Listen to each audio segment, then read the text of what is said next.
Papunta nga ako ng Cavite ngayon at magkikita nga kami ni Jen. Ang usapan nga namin, alas 9 kami magkikita pero tanghali nga ako nagising, mag-aalas 8 na ngayon. Kaya dali-dali nga ako naligo. Ang daan nga papunta nga ng Cavite from dito nga sa May Muntinlupa sa Las Piñas nga sa Pote. Kaya ang ginawa ko, nag-angkas na nga lang ako para mas maaga akong makarating. Kasi nga sobrang traffic din talaga yung biyahe dyan sa Zapote, pati na rin nga dito sa May Las Piñas. So yun nga, wala pa nga kalahating oras, nakarating nga ako kay Jen. Then pinag-almusal nga muna nila ako kasi hindi pa talaga ako nag-almusal. Dito nga sila tumuloy sa bahay nga ni Gemma, yung kapatid nga ni Jen. Nasa Japan nga siya ngayon at doon nga siya napasok sa dati nga naming pinapasukan. Pagkatapos ko nga kumain, nag-book na nga si Rio nga ng Grab. Papunta naman kami kay Reggie. So ito nga, nasa bucket list nga to ni Rio na mapuntahan nga niya yung mga shop nga namin. Since kasi nung unang dalaw nga dito ni Rio, kami yung mga una niyang nakita. So yun, mga close friend kasi nga ni Jen. Before nga, nauna na nga mapuntahan nga ni Rio at ni Jen yung shop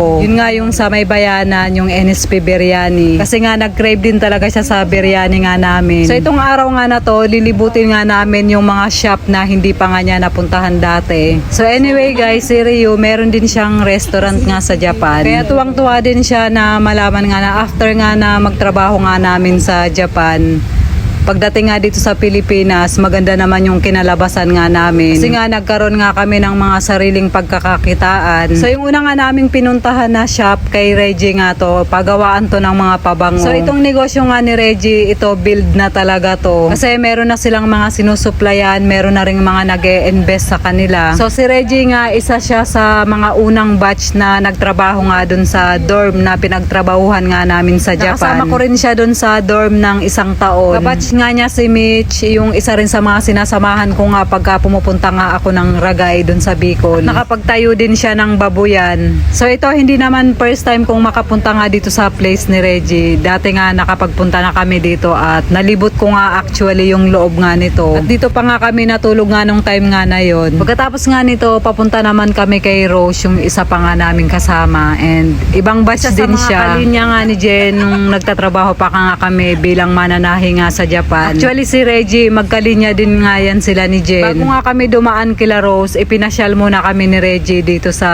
pagawaan nga niya ng pabango. Pero dahil ayaw nga pakuhanan nga ni Reggie ng video, hindi ko na siya isinama nga dito sa vlog ko na to. So yan, saglit nga kami umikot at break time nga ng mga employee nga nila kasi katanghali ang tapat nga ng time nga na to. Pagkatapos nga dumiretso na nga kami dito kila Rose. Nakakatawa nga sila kasi nga magkakalapit lang talaga sila ng lugar dito sa Cavite. Ang pagitan nga ng layo, 10 to 15 minutes nga lang na biyahe. Andito na nga kami sa kantin nga ni Rose. So ito nga si Rose, napakadami din itong sinubukan. Marami rin itong mga franchise na inopen. At itong recent nga ngayon, ito yung umukay sa kanila nga ng partner nga niya kasi nagkaroon nga din nga to ng tahian. Pero sabi nga niya, hindi raw talaga para sa kanila ngayon. Kaya yun, subok lang talaga ng subok. Sa negosyo, ganun naman talaga. Kahit naman ako ganun din, kapag alam kong kaya ko, susubukan ko talaga. Kasi hindi talaga natin malalaman yan kapag hindi natin susubukan. Naalala ko nga dati na may nag-comment ka dun sa isa sa mga video ko tungkol dun sa Paris nga namin. Sabi nga niya sa akin, 5 taon daw nga akong nagtrabaho ng Japan at pagbalik ko nga lang dito ay bibili lang daw nga ako ng cart at magtitinda ng Paris. So yun, sa proseso kasi ng buhay natin, wala namang shortcut. So yun nga, meron talagang taong ganong mag-isip kaya wala na tayong magagawa dyan. Yun sila eh. Sa akin kasi, ang pinakamoto ko talaga sa buhay hanggang wala kang tinatapakang tao. Tama yung ginagawa ko para sa sarili ko at hindi ako namimerwisyo ng ibang tao. Sige, go lang. So yun na nga kung saan sana ako napunta.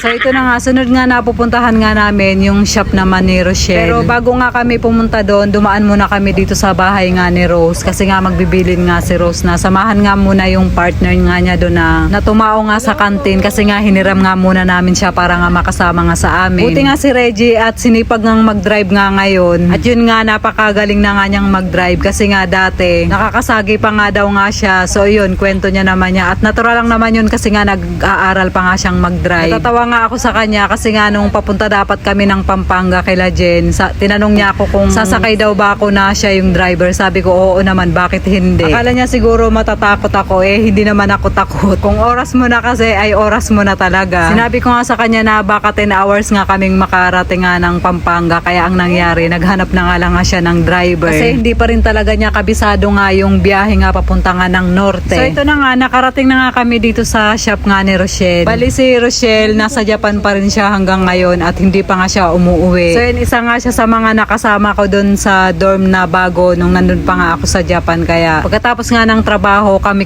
yung mga nagkikita sa kusina para nga magluto at kumain. Almost 2 years ko rin nga siyang nakasama. So ito nga yung napundar nga niya sa pagtatrabaho nga niya sa Japan. Actually, meron pa siyang isang shop sa San Pedro. Yun naman, bilihan lang talaga ng mga golf item yun. So yun, inaangkat nga yun galing nga ng Japan, and yun, Japan made talaga siya, kaya talagang maganda. And si Rio nga, isa sa mga hobby nga niya yung mag-golf, kaya siya na nga yung naunang sumubok nga dito. So yun, halatang halata naman talaga na naglalaro nga siya ng golf kasi nga yung galaw at posture ng katawan nga niya. Pagkatapos nga ni Rio, isa-isa nga kaming sumubok nga dito. So wala naman kaming ginawa kundi tumawa nga ng tumawa. Kasi pare-parehas nga namin first time nga maglaro nga nito, at si Rio lang talaga yung marunong. Then si Jen nakatry naman na nito maglaro dati sa Japan. Tinuturuan din nga siya ni Rio. So ito, ginawan ko na lang din to ng panibagong video nga kasi pag sinama ko pa siya dito, masyado nang mahaba yung video kong gagawin. So yun guys, hanggang dito na lang po muna yung ating video for today. Maraming salamat po sa inyong panonood. Mag-iingat po kayo palagi. God bless and